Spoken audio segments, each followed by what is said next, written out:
अनासक्ति। व्यर्थ चिंतन को त्यागना ही सत्य की खोज की पहली सीढ़ी। मुझे किसी कार्य में अभीष्ट सफलता मिलेगी या नहीं, अगर मैं इस काम में सफल नहीं हुआ तो उसके क्या परिणाम होंगे, अगर मैं इसमें सफल हो गया तो इसका आनंद कैसे लूँगा। ये सभी व्यर्थ चिंतन है। सत्य की खोज में भी यह व्यर्थ चिंतन बाधा है।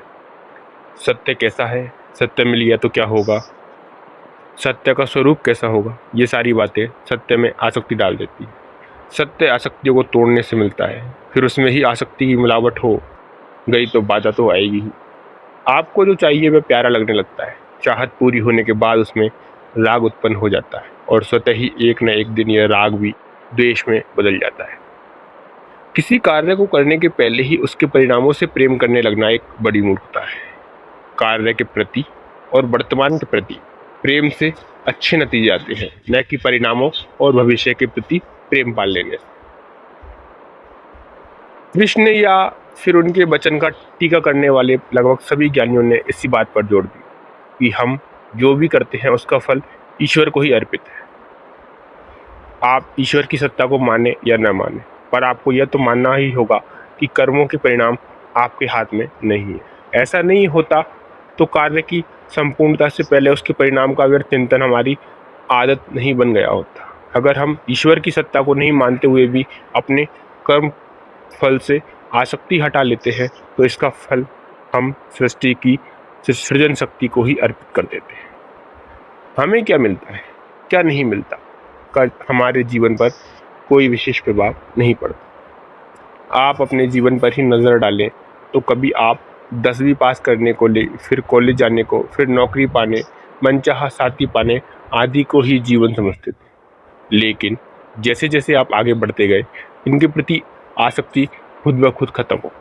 साफ है किसी परिणाम के आने तक की यह आसक्ति साथ है और परिणाम पर इसका कोई सकारात्मक प्रभाव भी नहीं है। हाँ, इसका नकारात्मक प्रभाव यह जरूर है कि आप अपनी जिस ऊर्जा का पूरा उपयोग एक कार्य को सुंदर और भव्य तरीके से संपूर्ण करने में लगा सकते थे वह नहीं कर पाए।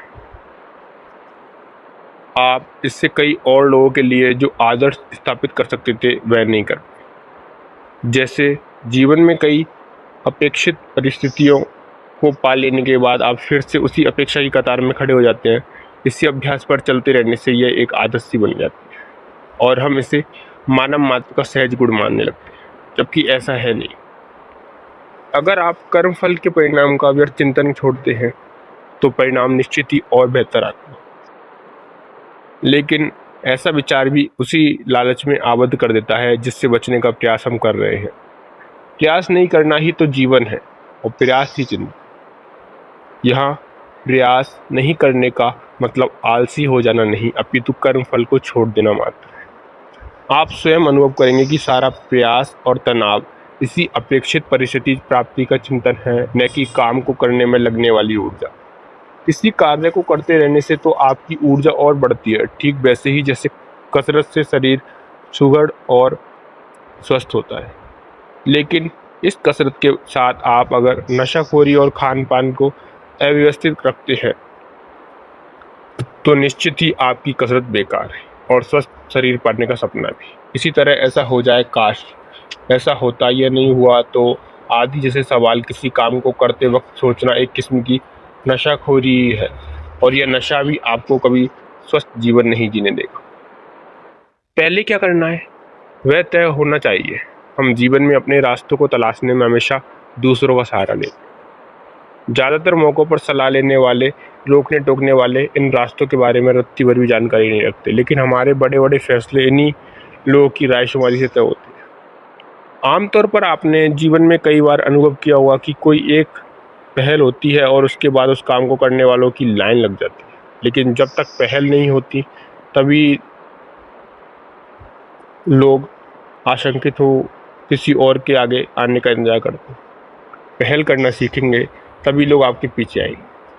काम में मन नहीं लग रहा, मैं लाइन चेंज करने की सोच रहा हूँ, इस जगह पर पॉलिटिक्स बहुत है, देखा बॉस की चमचागिरी से कहाँ पहुँच गया, यह तो बॉस की खास है आदि ये जुमले अगर आप भी इस्तेमाल करते हैं तो सावधान। आप किसी काम को करने से ज़्यादा किसी परिस्थिति के प्राप्त होने की इच्छा के गंभीर रोग से ग्रस्त। इस बात को समझने के लिए जरा मस्तिष्क को थोड़ा विश्राम देकर जीवन की किसी भी तकलीफ देने वाली परिस्थिति को उठाइए। आप पाएंगे कि उस तकलीफ के मूल में यही व्यर्थ परिस्थिति चिंतन छिपा बैठा है।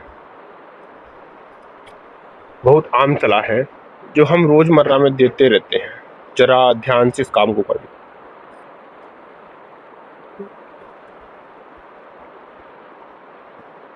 लेकिन ध्यान से काम को करने का मतलब शायद ही हम समझ पाते हैं। एकाग्रता तो महत्वपूर्ण है ही, लेकिन व्यावहारिक रूप से सिर्फ उस काम में ही मन के लगे होने का अभिप्राय एकाग्रता मात्र नहीं है। उस काम में मन लगे होने में भी हम उससे प्राप्त होने वाली सुखमय परिस्थिति या अप्राप्ति में दुखमय परिस्थिति के चिंतन में अवद्ध रहते हैं। अनासक्ति पर तो पूरी गीता लिख दी गई है, और उसे अभी कर्मण्यवादी का रास्ते के जरिए समझाएं तो लगेगा अरे यह तो बहुत बार सुन चुके हैं। कई बार तो यहाँ तक है कह दिया जाता है कि कुछ व्यावहारिक ज्ञान, बताइए किताबी ज्ञान से क्या होगा। ज्ञान तो व्यवहारिक ही है, लेकिन वह व्यवहार आपका होना चाहिए। यह व्यवहार कहीं बाहर से नहीं आता, और न ही इसका कोई इंजेक्शन बाहर से मिलता है। स्वामी शरणानंद इस विषय को बहुत ही सरलता से समझाते हुए कहते हैं कि हमारे दुखों और जीवन में अरुचि या रस की कमी के पीछे यही सबसे बड़ी वजह है। हम किसी काम को समझ करते वक्त अप्राप्त परिस्थिति का चिंतन करते रहते हैं, जबकि वह हमारे हाथ में है ही नहीं। इसे जीवन की किसी भी घटना से जोड़कर आप देख सकते हैं।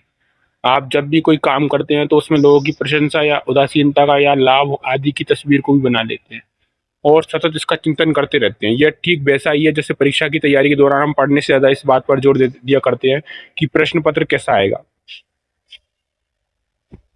क्या होगा अगर ये परीक्षा में पास नहीं कर पाया।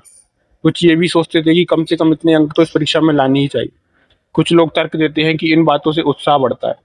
यह एक बहुत बड़ी भ्रांति है कि सकारात्मक परिणामों के सतत चिंतन से उत्साह बढ़ता है। दरअसल ऐसे मौकों पर यह सकारात्मकता एक भय को भी अपने साथ समेटे रखती है।